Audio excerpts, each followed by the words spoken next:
Mon frère aîné, souriant, réclamait tout. On m'a traité d'instable, accusé de cacher des biens. Il a murmuré de tout signer. J'ai remis une page scellée au juge. Le greffier a lu la deuxième ligne. La salle s'est tue. Mon frère est arrivé comme si c'était une inauguration. Chaussures cirées, montre impeccable. Ce sourire calme, repu, qu'il arborait chaque fois qu'il pensait que l'argent le rendait intouchable. Il ne me regardait pas de la manière dont on regarde un frère ou une sœur. Il me regardait comme on regarde un détail à régler. Son avocat marchait à ses côtés, tenant un épais dossier comme un trophée. Derrière eux, mes parents occupaient le premier rang, habillés comme s'ils assistaient à la messe, pas à un procès. J'étais assise seule à la table de la défenderesse, avec une mince enveloppe dans mon sac et les mains jointes devant moi, comme si j'attendais un verdict que je comprenais déjà. Le prétoire sentait légèrement le tonneur et le vieux bois. Le ventilateur de plafond cliquetait à chaque rotation, comme un métronome comptant les secondes de patience de quelqu'un. Lorsque le greffier appela l'affaire, mon frère se leva avant moi. « Votre honneur », commença son avocat d'une voix claire et assurée, « nous sommes ici pour demander le transfert immédiat des actifs. Mon client demande le contrôle total des biens et des comptes de sa sœur en raison de son instabilité et de ses antécédents de dissimulation d'actifs à la famille. » Le mot instabilité tomba comme une fléchette destinée à s'incruster dans l'esprit de quiconque écoutait. Mon frère se tourna légèrement pour que les personnes dans la galerie puissent voir son visage tandis qu'il soupirait, jouant la sollicitude, jouant le sacrifice. Le juge Mercier regarda de son banc, l'expression neutre de la manière dont les juges apprennent à survivre.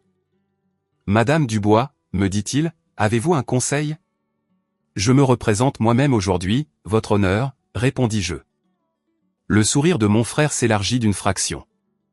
Il aimait ça. Il comptait là-dessus. Son avocat fit un pas en avant. « Nous demandons tout, dit-il. Tous les biens personnels, les comptes bancaires, tout intérêt immobilier, et tout produit futur potentiel. » Mon client a soutenu Madame Dubois financièrement à de multiples reprises. Assez, c'est assez. Mon frère se pencha vers le microphone, juste assez pour que le juge l'entende dans la salle et le remarque. « Elle n'est pas bien, dit-il doucement. Elle devient imprévisible. Nous voulons juste protéger la famille. » Un murmure parcourut les bancs comme le vent dans les feuilles sèches. Je ne me retournai pas, mais je sentis des yeux dans mon dos, le genre d'yeux que les gens utilisent lorsqu'ils décident ce que vous méritez.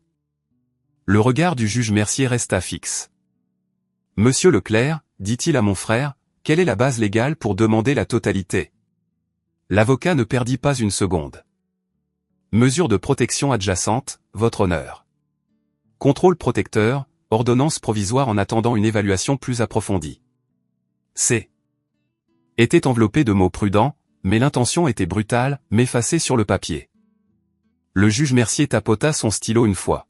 « Mademoiselle Dubois, comprenez-vous ce qu'il demande ? » « Oui, dis-je. » « Et votre réponse ? » Je regardai mon frère pour la première fois. Émile Leclerc, aisé, bien connecté, toujours l'exemple brillant de la famille. Celui qui ne haussait jamais la voix parce qu'il n'en avait pas besoin.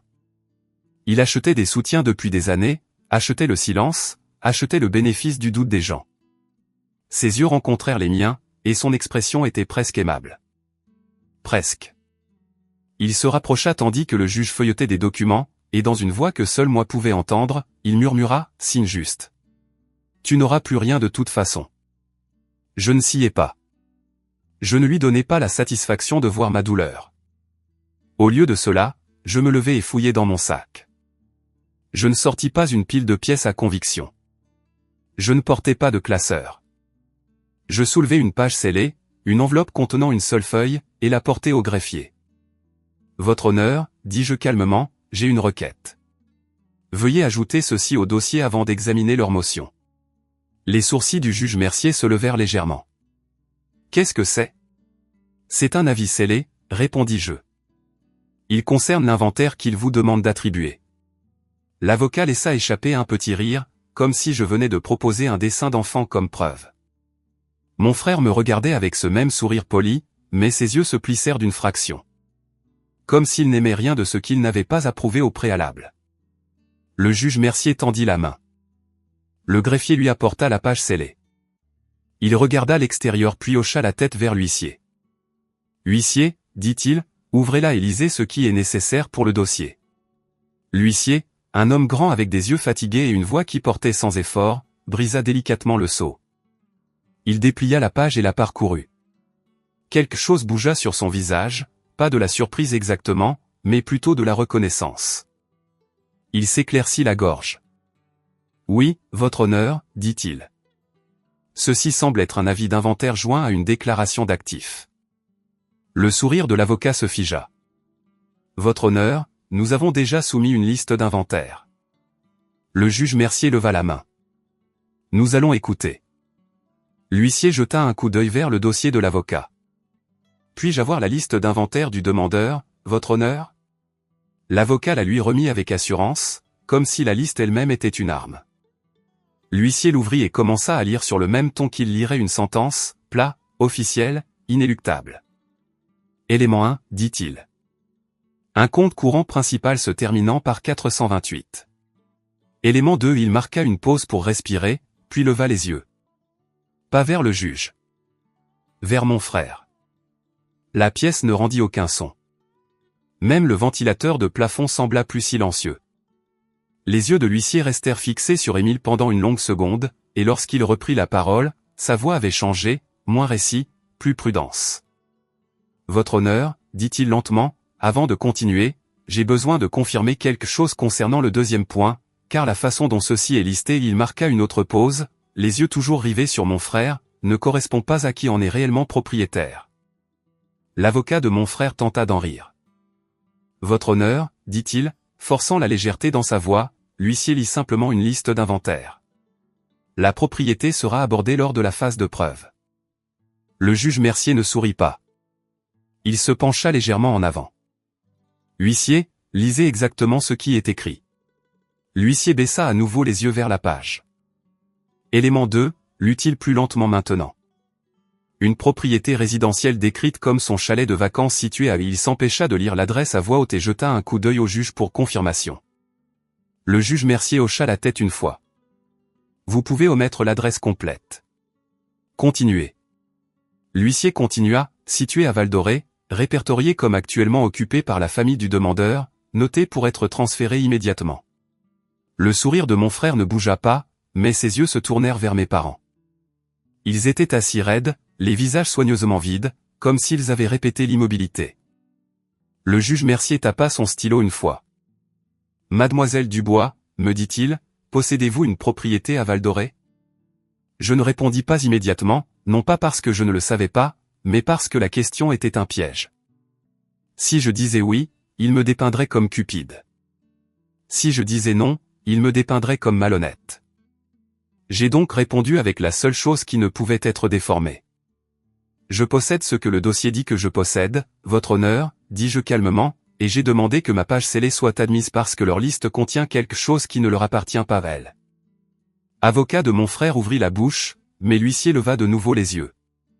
Votre honneur, dit l'huissier, la page scellée qu'elle a soumise semble joindre un extrait de registre et un avis de privilège. Il fait référence à la propriété de Val-d'Orée. Le mot registre fit se crisper la posture de mon frère. C'était subtil, presque rien, mais j'avais grandi en l'observant. Je connaissais ses tics mieux que quiconque. Le regard du juge Mercier se fit plus vif. Un avis de privilège. La confiance de l'avocat vacilla. Votre honneur, cela ressemble à un problème secondaire. Nous sommes ici pour le contrôle protecteur en raison de son instabilité. Le juge Mercier le coupa d'un geste de la main. Si la requête demande le transfert d'actifs, la propriété n'est pas un problème secondaire. Il se tourna vers l'huissier. Lisez la page scellée. L'huissier déplia à nouveau ma page et lut l'entête au dossier. Avis d'intérêt et restrictions enregistrés, dit-il. Déposé auprès du greffier du comté concernant la propriété décrite comme le chalet de Val-d'Orée. L'avocat de mon frère fit un pas en avant, la voix plus tranchante maintenant. Votre honneur, nous n'avons pas été signifiés. Le juge Mercier leva un doigt. Vous le serez dans un instant. Asseyez-vous. L'huissier continua, ne lisant que ce qui était nécessaire, son ton précis.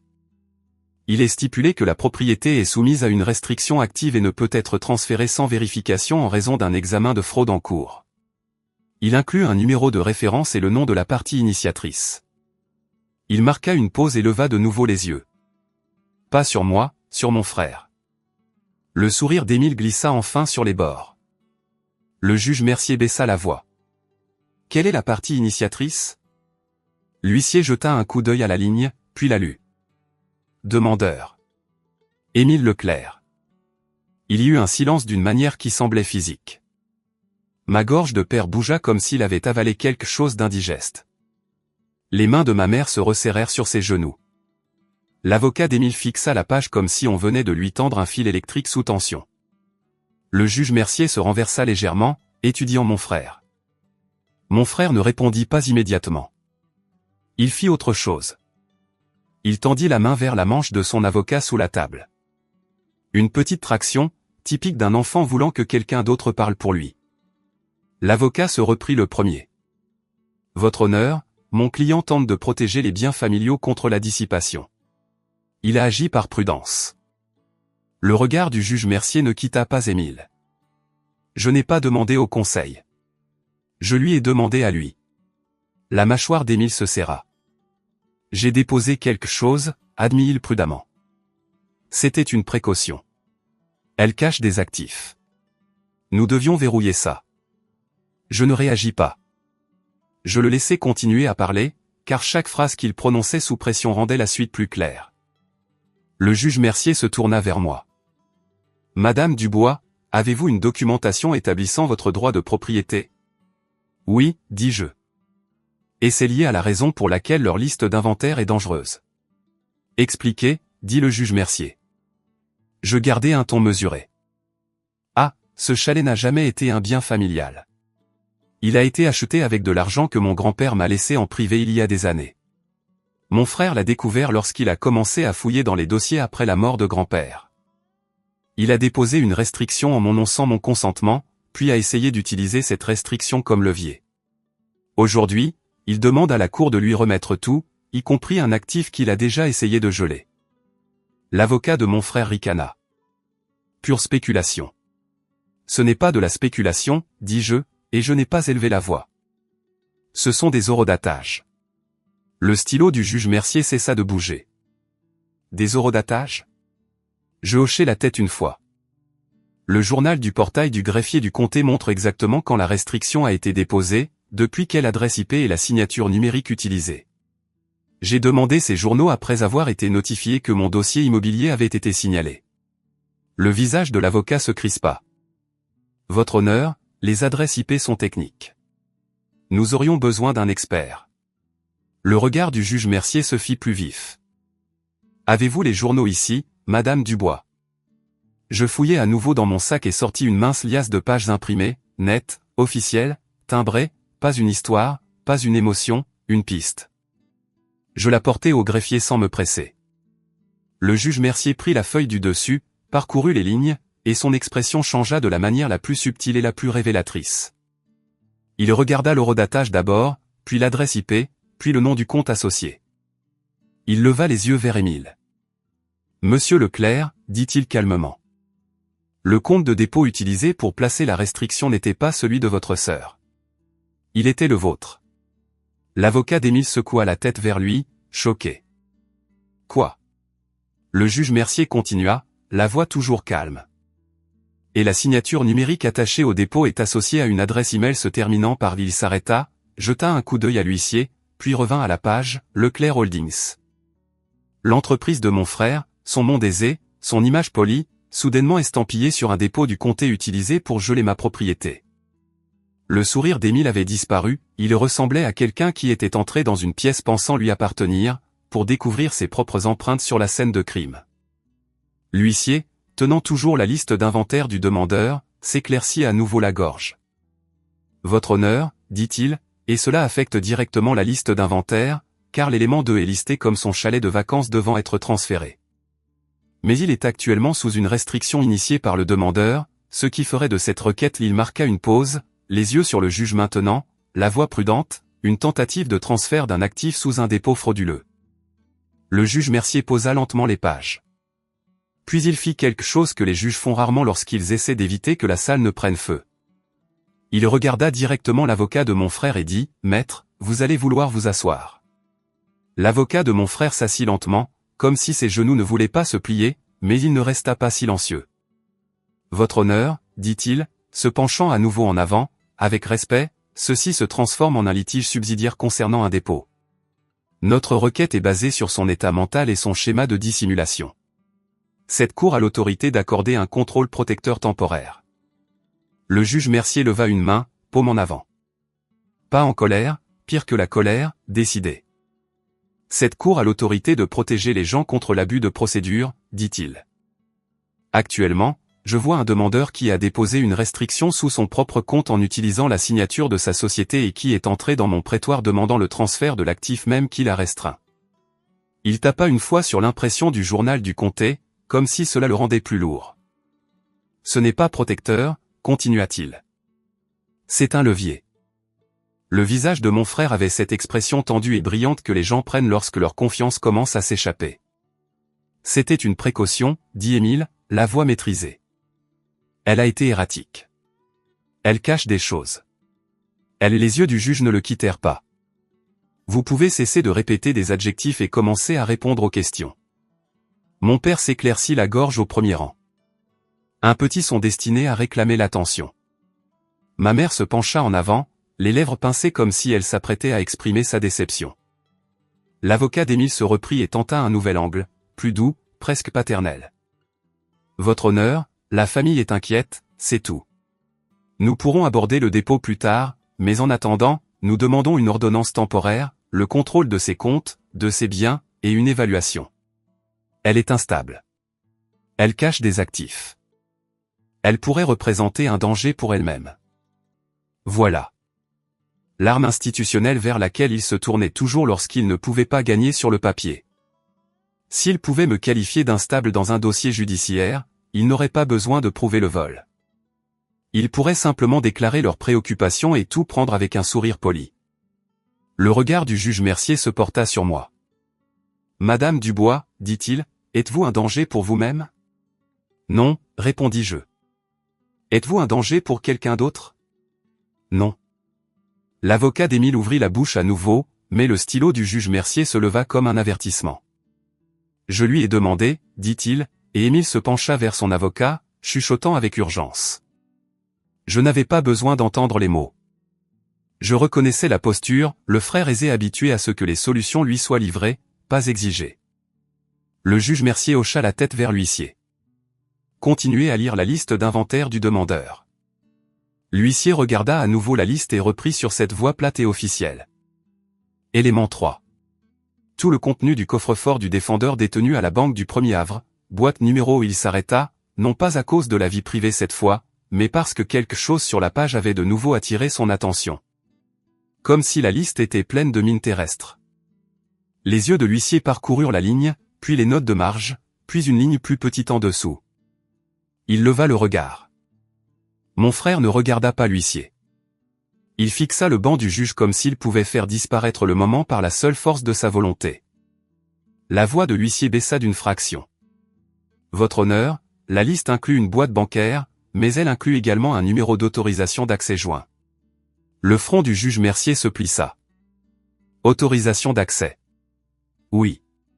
L'huissier lut un événement d'accès enregistré avec une date. La posture de l'avocat de mon frère se raidit. Votre honneur, c'est hors de propos. Nous listons des actifs. Le juge Mercier le coupa. Lisez la date. Les yeux de l'huissier tombèrent à nouveau sur la page. Il est indiqué que la boîte a été consultée il y a 2 jours. Il y a 2 jours. Je ne réagis pas. Je laissais le silence faire ce qu'il fait toujours dans un prétoire, inviter les gens à imaginer l'évidence. Le juge Mercier regarda directement Émile. Avez-vous accédé à un coffre-fort que vous prétendez appartenir à votre sœur ? La mâchoire d'Émile se contracta. Il jeta un coup d'œil à mes parents comme s'ils pouvaient le sauver. Ma mère leva le menton, l'expression blessée, et mon père fixa droit devant lui. Émile finit par parler, prudemment. J'y ai accès, dit-il. C'est lié à la famille. La voix du juge Mercier resta calme. Comment avez-vous accès au coffre-fort de votre sœur adulte ? L'avocat d'Émile tenta de s'interposer. Il est listé comme contact d'urgence. Les yeux du juge Mercier se tournèrent vers lui. Contact d'urgence n'est pas accès. L'huissier s'éclaircit à nouveau la gorge. Votre honneur, dit-il. Ce mot fit se serrer mon estomac. Pas de peur, mais de reconnaissance.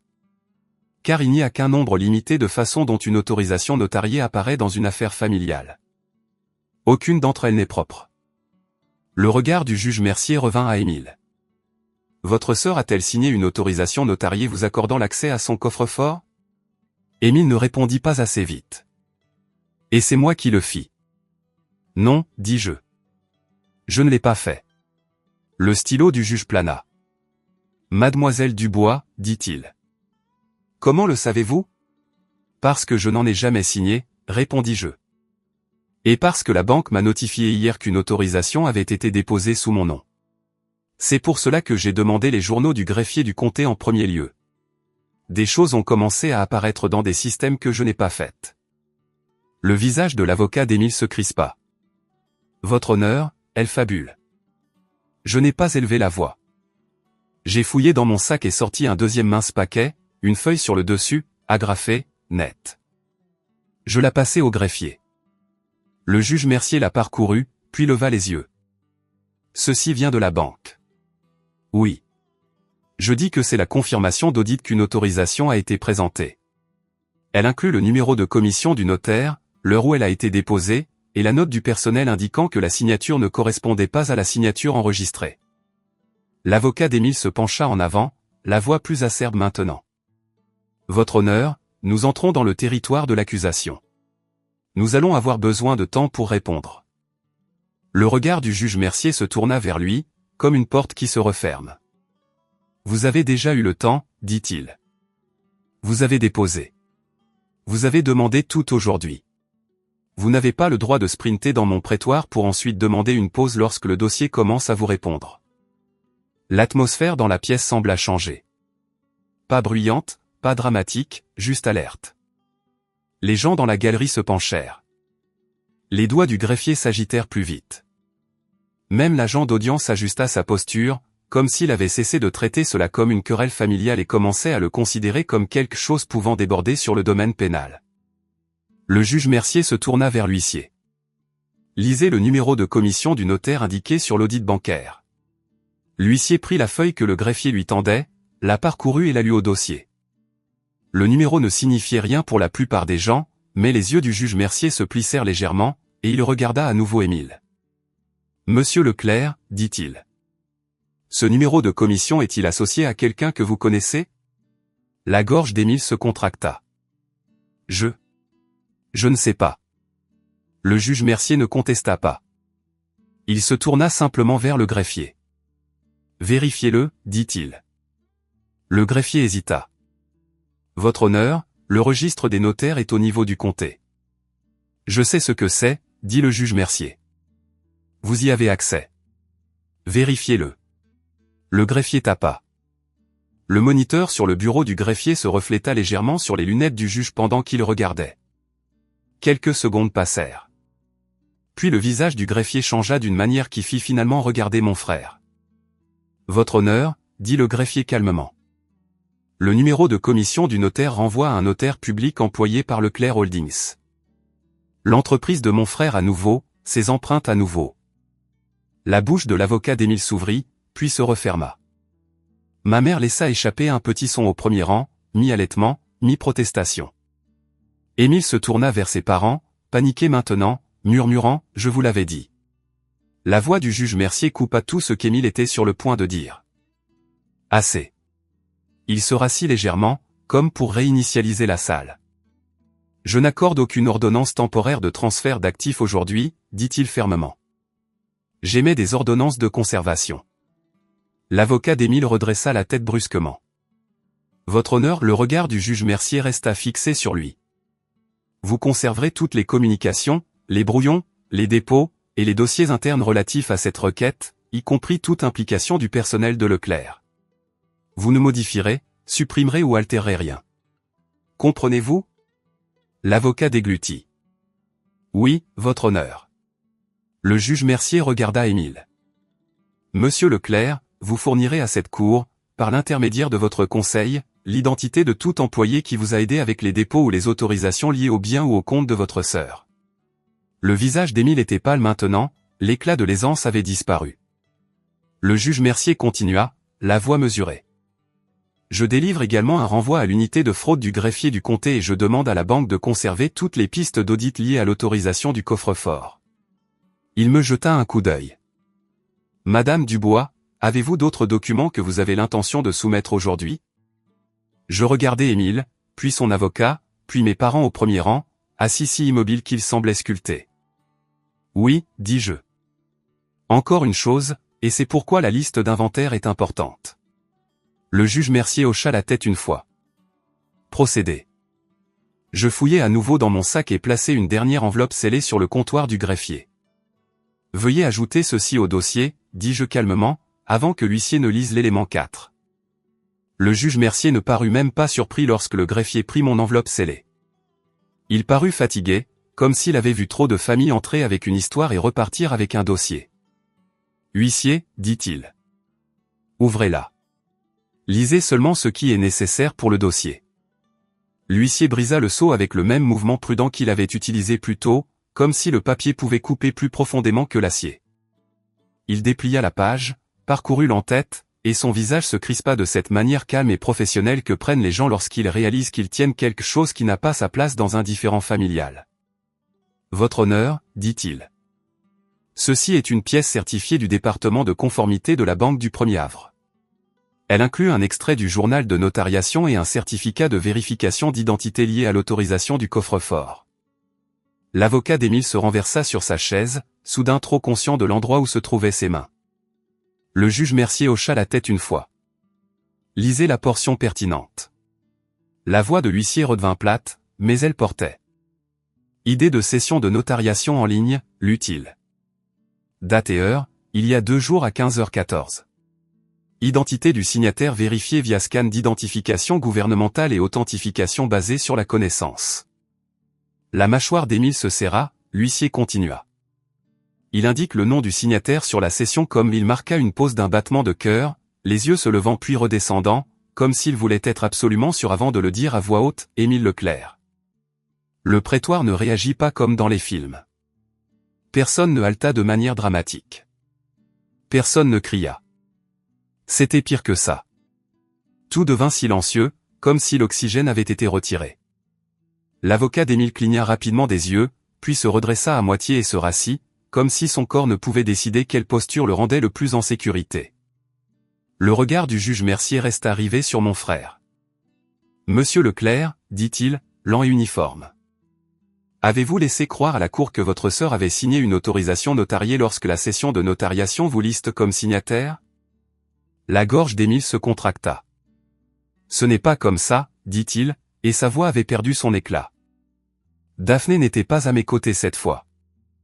J'étais seul, et il était important que je ne remplisse pas le silence d'émotion. L'émotion était ce qu'Émile voulait. L'émotion était ce qu'il vendait à la cour. J'ai donc laissé le dossier continuer de parler, et l'huissier lut les lignes suivantes sans y être invité, comme s'il comprenait l'importance de l'élan. Il indique l'identification utilisée, continua-t-il. Permis de conduire d'état se terminant par 612. Il indique l'email utilisé pour la session de notaire comme emile.leclerc@leclerc-holdings.com. Il indique l'adresse IP utilisée pour initier la session comme il s'arrêta à nouveau, regarda le greffier, puis la lut. Le même bloc d'IP que les bureaux de Leclerc Holdings. Le visage de mon père changea pour la première fois. Pas de colère, pas de chagrin, de la panique. Les lèvres de ma mère s'ouvrirent et un petit son sortit qu'elle tenta de ravaler, comme si elle pouvait remonter le temps en refusant d'être vue en train de réagir. L'avocat d'Émile finit par retrouver sa voix, mais elle sortit sèche et cassante. Objection, votre honneur. Ceci est un document technique sans fondement. Nous n'avons aucune occasion de vérifier. Le juge Mercier leva une main. Asseyez-vous. L'avocat se figea. Le juge Mercier n'éleva pas la voix. Il n'en avait pas besoin. Il prit l'exhibit de la banque et tapa la marge inférieure où se trouvait la clause de certification. Ceci est certifié par l'agent de conformité de la banque, dit-il. Puis il regarda Émile. Monsieur Leclerc, dit-il, la cour vous a posé une question directe. Les yeux d'Émile filèrent à nouveau vers mes parents. Ma mère fixa droit devant elle comme si refuser de voir le problème le rendrait moins réel. Les mains de mon père étaient jointes si serrées que ses jointures semblaient pâles. La voix d'Émile baissa. J'essayais de sécuriser ce qui appartenait à la famille, dit-il. Les yeux du juge Mercier se plissèrent. En signant en votre propre nom sur une cession de notariation soumise sous le nom de votre sœur?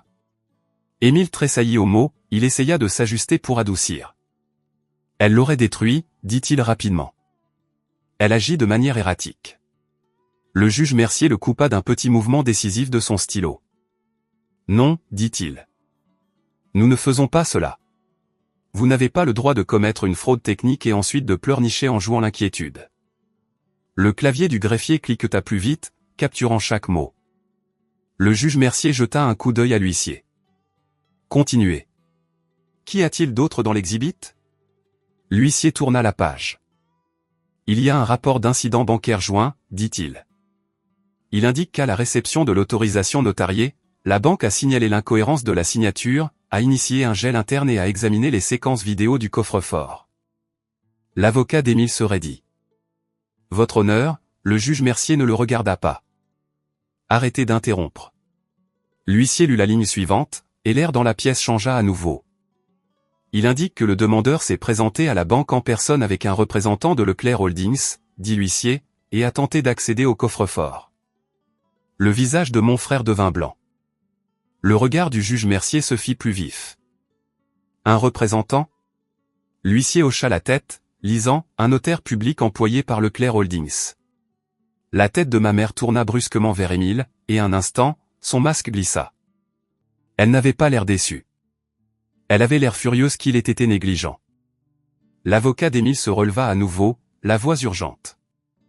Votre honneur, nous demandons une suspension. Le juge Mercier le regarda comme s'il avait demandé la permission d'effacer les 5 dernières minutes. Refusé, dit-il. Vous avez demandé tout aujourd'hui. Vous avez créé l'urgence. Vous n'avez pas le droit de ralentir lorsque le dossier vous rattrape. L'avocat d'Émile déglutit et s'assit. Le juge Mercier se tourna vers moi. Madame Dubois, dit-il. Avez-vous autorisé votre frère à accéder à votre coffre-fort? Non, dis-je. Les yeux du juge Mercier restèrent stables. Et vous soutenez qu'il a tenté de le faire quand même en utilisant une autorisation notariée créée par le biais de son infrastructure d'entreprise? Oui, répondis-je. Et le rapport de la banque le montre. Le juge Mercier hocha la tête une fois, puis se tourna vers l'huissier. Le rapport de la banque indique-t-il si l'accès a été accordé, demanda-t-il. L'huissier parcourut à nouveau le rapport, puis répondit prudemment. Il indique que l'accès a été tenté, dit-il. Il indique que la banque a refusé d'ouvrir la boîte en raison de l'incohérence et a initié un gel interne pour fraude. Il indique également que la banque a conservé les séquences vidéo et a transmis l'affaire à ses départements de sécurité et juridique. Je sentis quelque chose se détendre dans ma poitrine. Pas un soulagement exactement, mais une confirmation. Parce que si Émile était entré dans cette boîte, il aurait pris tout ce qui pouvait prouver ce qu'il avait fait. Il aurait souri au tribunal et prétendrait que cela n'avait jamais existé. Le juge Mercier posa lentement l'exhibit. Puis il parla sur un ton qui n'était pas en colère, mais qui était incontestablement dangereux. Monsieur Leclerc, dit-il. Vous êtes venu devant cette cour demander de dépouiller votre sœur de ses biens et de ses comptes. Pendant ce temps, le dossier montre que vous avez initié une restriction sur ses biens immobiliers en utilisant la signature de votre propre société et que vous avez tenté d'accéder à son coffre-fort en utilisant une autorisation notariée liée à votre identité et à votre société. Il marqua une pause. Je laissai les mots s'installer là où tout le monde pouvait les ressentir. J'émets une ordonnance de protection immédiate, continua-t-il. Pas de contact direct ou indirect entre Monsieur Leclerc et Madame Dubois en attendant une audience plus approfondie. Je commande également la conservation de toutes les communications, brouillons, dépôts et journaux internes de Leclerc Holdings relatifs à cette requête. Y compris toute implication du personnel de Leclerc. Le visage de l'avocat d'Émile se crispa. Votre honneur, les yeux du juge Mercier se braquèrent sur lui. Voulez-vous des sanctions aujourd'hui, maître? L'avocat ferma la bouche. Le juge Mercier se tourna vers l'agent d'audience. Agent, je veux que le téléphone de Monsieur Leclerc soit sécurisé pour conservation jusqu'à ce que son conseil puisse fournir une extraction forensique saine. S'il refuse, je traiterai cela comme un outrage. Émile se leva si vite que sa chaise racla bruyamment dans le silence de la pièce. Vous ne pouvez pas prendre mon téléphone, dit-il, la voix craquant. C'est de la folie. Le juge Mercier ne bougea pas. Asseyez-vous. Émile ne le fit pas. L'agent d'audience s'approcha, une main tendue, ferme. Monsieur. Les yeux d'Émile flashèrent à nouveau vers mes parents, désespérés. Mon père se leva enfin, parlant pour la première fois. Votre honneur, ceci va trop loin. Nous essayons seulement d'aider notre fils. Le regard du juge Mercier les coupa. Asseyez-vous, dit-il, puis plus doucement. Vous n'êtes pas une partie qui peut contrôler cette procédure. Mon père s'assit. Les mains d'Émile tremblaient tandis qu'il sortait son téléphone de sa poche. Et pour la première fois, il ressemblait moins à un gagnant aisé qu'à un homme réalisant que la salle avait cessé de croire à sa performance. Il tendit le téléphone à l'agent d'audience comme s'il le brûlait. L'agent le plaça dans un sac de preuves, le scella, et écrivit une étiquette. Et c'est là qu'Émile fit la seule chose que j'attendais toute la journée. Il me regarda avec une haine pure et murmura, « Tu as planifié ça. » Je ne murmurai pas en retour. Je ne souris pas. Je parlais clairement, doucement, pour le dossier. Non, dis-je. C'est toi qui l'as fait. Le stylo du juge Mercier tapa une fois. Huissier, dit-il. Revenez à la liste d'inventaire du demandeur. Continuez à lire à partir de l'élément 4. L'huissier souleva à nouveau la liste, et je regardai ses yeux parcourir vers le bas jusqu'à ce qu'il s'arrête sur la ligne suivante. Son visage devint immobile. Il leva les yeux vers Émile, puis vers le juge Mercier, et sa voix baissa dans un ton que je n'avais pas encore entendu, un ton qui sonnait moins comme un tribunal et plus comme un avertissement. Votre honneur, dit-il. L'élément 4 n'est pas un compte bancaire ou une propriété. C'est un document et il est listé comme un actif à transférer. Le front du juge Mercier se plissa. Quel document? L'huissier déglutit une fois. Il est listé comme testament original et amendement fiduciaire signé par Harold Caldwell, dit-il, et la note de marge dit, récupérée de la boîte une fois accédée. La tête de mon frère se redressa, les yeux écarquillés. Le regard du juge Mercier se durcit, devenant quelque chose comme de l'acier. Et dans le silence soudain, je réalisai qu'Émile n'était pas venu pour mes possessions parce qu'il voulait que je n'aie rien. Il était venu parce qu'il avait besoin que ce document n'existe nulle part ailleurs qu'entre ses mains. Le juge Mercier ne bougea pas pendant un instant. Il fixa la liste d'inventaire dans les mains de l'huissier comme si le papier venait d'avouer quelque chose en langage clair. Puis il leva les yeux vers mon frère. « Monsieur Leclerc, dit-il, lentement. Vous avez listé un testament original et un amendement fiduciaire comme un actif à transférer. » L'avocat d'Émile se leva si vite que sa chaise bascula en arrière avec un bruit sec et dur. « Votre honneur, ceci est un malentendu, commença-t-il. Le juge Mercier leva une main. « Asseyez-vous. » L'avocat ne s'assit pas. Les yeux du juge Mercier se firent plus vifs. « Maître. » L'avocat s'assit. L'huissier garda la liste stable, mais sa voix avait changé. Le ton de récit plat avait disparu. C'était maintenant une préoccupation officielle. Le visage de ma mère se vida. Mon père fixa ses chaussures comme s'il essayait de disparaître dans le cuir. La mâchoire d'Émile se contracta et son calme aisé se fissura enfin sur les bords. « Ce n'est pas ce que ça a l'air, dit-il. » Le juge Mercier ne réagit pas à la phrase. « Non. »« Dites-moi alors ce que c'est, dit-il. » Émile jeta un coup d'œil à son avocat. Son avocat ne le sauva pas cette fois. Émile déglutit. « Mon grand-père avait des documents, dit-il, la voix serrée. Nous ne savions pas où ils étaient. Nous essayions de les sécuriser pour la famille. » Le mot famille frappa la pièce comme un parfum bon marché. Le regard du juge Mercier se porta sur moi. « Madame Dubois, dit-il. Avez-vous une raison de croire que votre frère a tenté d'obtenir des documents successoraux de manière inappropriée? » Oui, répondis-je. Comment? Je n'ai pas trop expliqué. J'ai fouillé dans mon sac et sorti un dossier mince, un que j'avais gardé scellé jusqu'au bon moment, car le timing comptait autant que la vérité. J'ai demandé le dossier de gel de la banque, dis-je. Je la passai au greffier. Le greffier la tamponna et la passa à l'huissier pour le juge.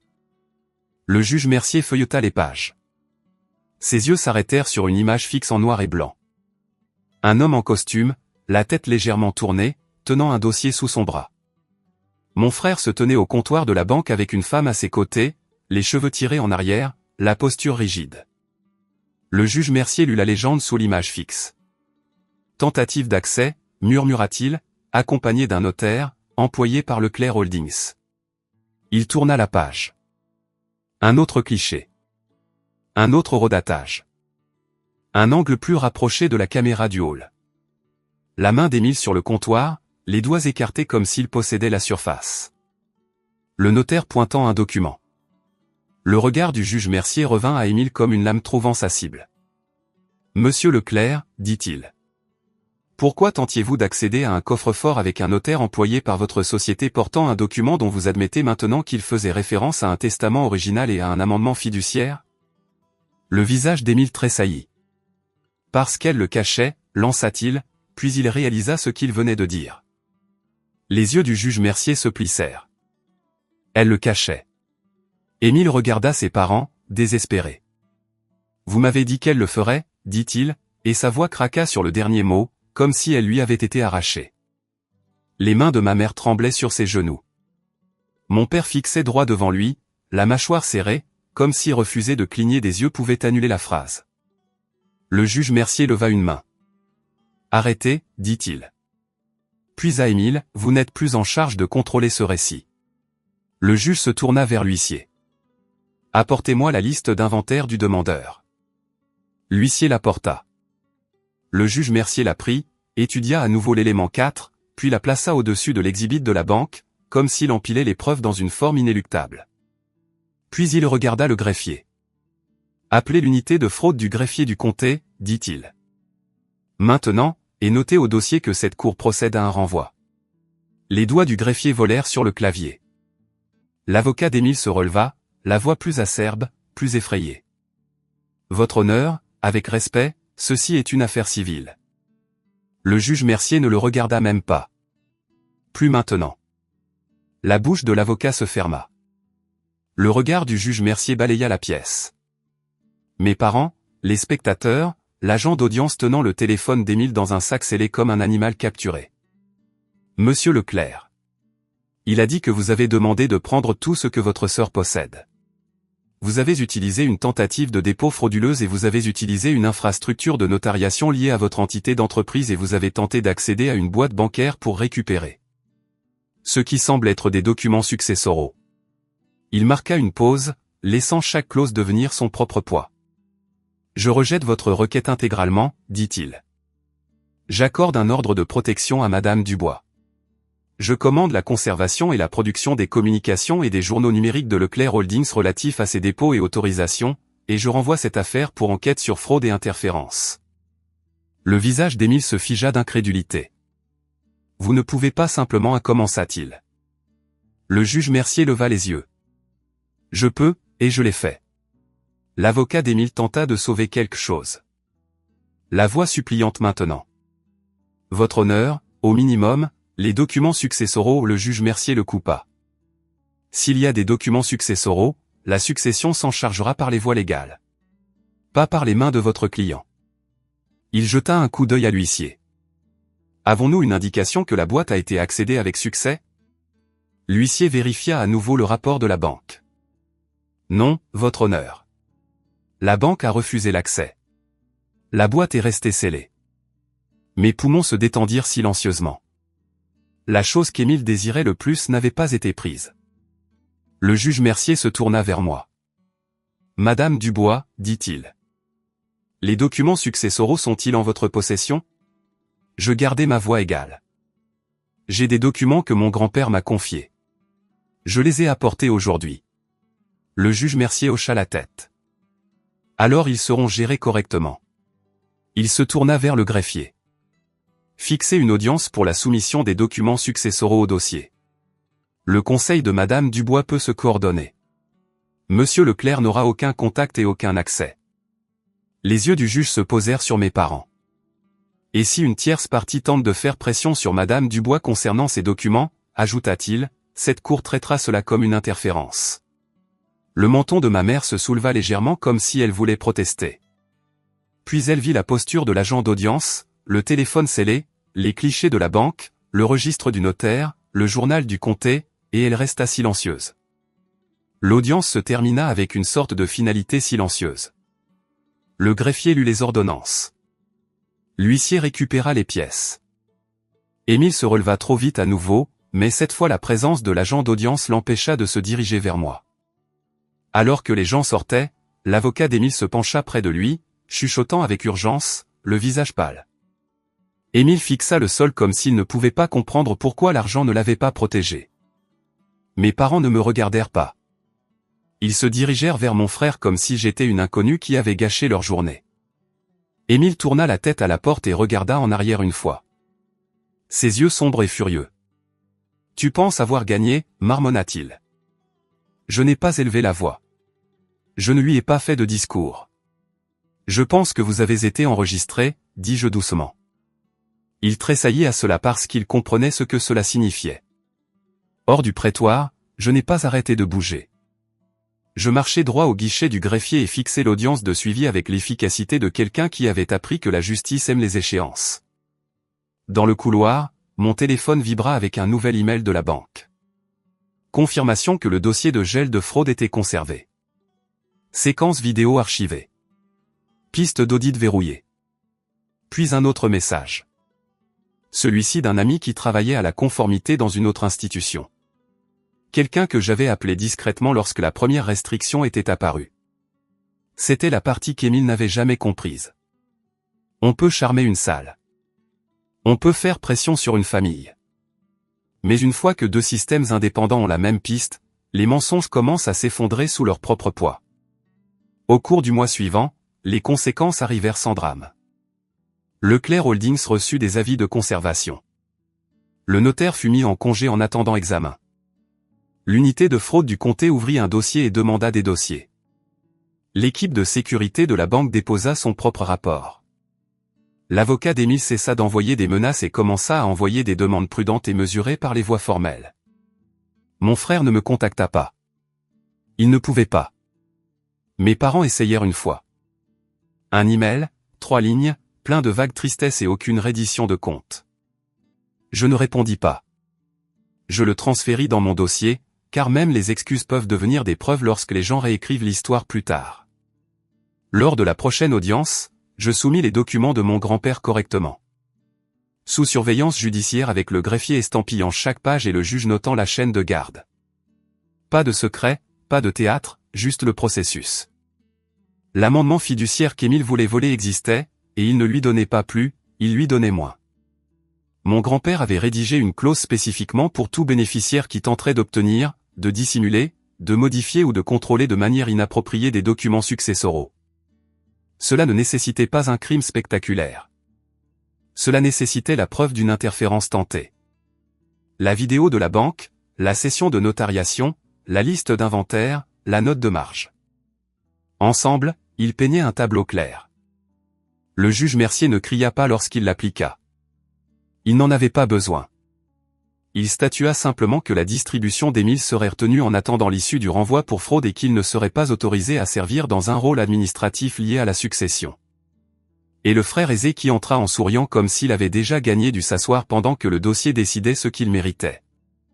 Quand je suis rentré en voiture, le ciel était clair, normal, presque insultant dans son calme.